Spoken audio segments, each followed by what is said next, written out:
U.S. veterinarians overwhelmed as more pet owners seek care. The pandemic has not only been challenging for medical workers, it has also overwhelmed veterinarians who report a rising demand for pet care as many Americans acquired furry friends while cooped up at home. For a growing number of pet owners, it has been frustrating trying to get into a veterinary clinic. "I used to have no trouble getting in to see my veterinarian before the pandemic," said Mila Helmsford, a dog owner in Alexandria, Virginia, as she walked Bailey, her golden retriever. "Now, when I call to make an appointment, I'm told it could be several days or longer before the vet can see my dog. And that concerns me, especially when Bailey isn't feeling well." Veterinarians say they haven't been able to treat the same number of pets per day as they did prior to the pandemic due to social distancing and other pandemic restrictions, creating a backlog. "People have more pets than ever before, and many of them got their animals during the pandemic," said Jessica Vigelsang, Chief Medical Officer for the American Animal Hospital Association, a nonprofit organization for companion animal veterinary hospitals. "So, there's an increased demand for veterinary services. As pet owners face long waits, many veterinarians deal with burnout from stress, long working hours and a lack of work-life balance," said David Lee, a director at Cornell University's College of Veterinary Medicine.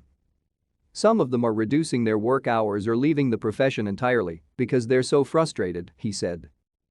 "I strongly believe there is a shortage of veterinarians in the U.S., Rustin Moore, dean of the College of Veterinary Medicine at The Ohio State University, told VOA.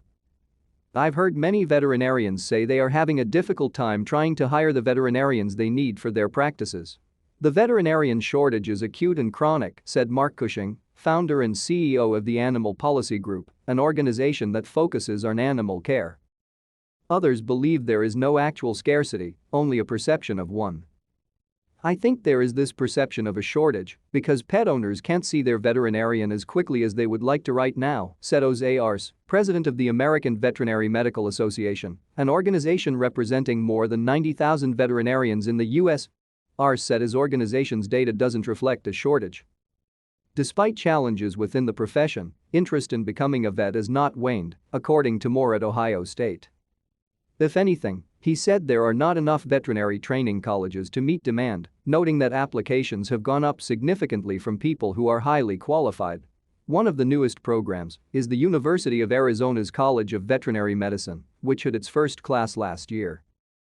"We have a 3 instead of the usual 4-year program," said Katie Bergingson, the director of admissions and student affairs.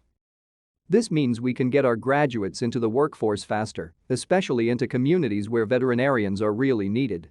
And many of the students say veterinary medicine is more than a vocation, it's a passion. I love animals.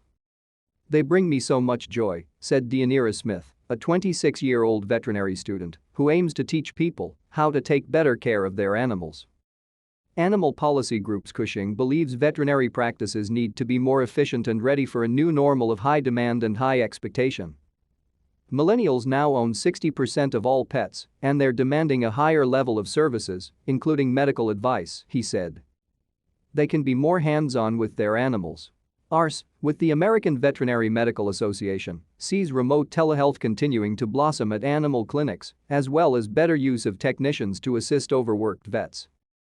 Veterinary positions are anticipated to grow 16% by 2029, according to the Bureau of Labor Statistics. For both veterinarians and their clients, it can't come soon enough. "I know the animal hospital, where I take my dog, is doing the best they can right now," said dog owner Kayla Lewis of San Francisco. "But I hope I won't have to worry about getting in to see my vet too much longer. My dog, Shadow, is like a member of my family.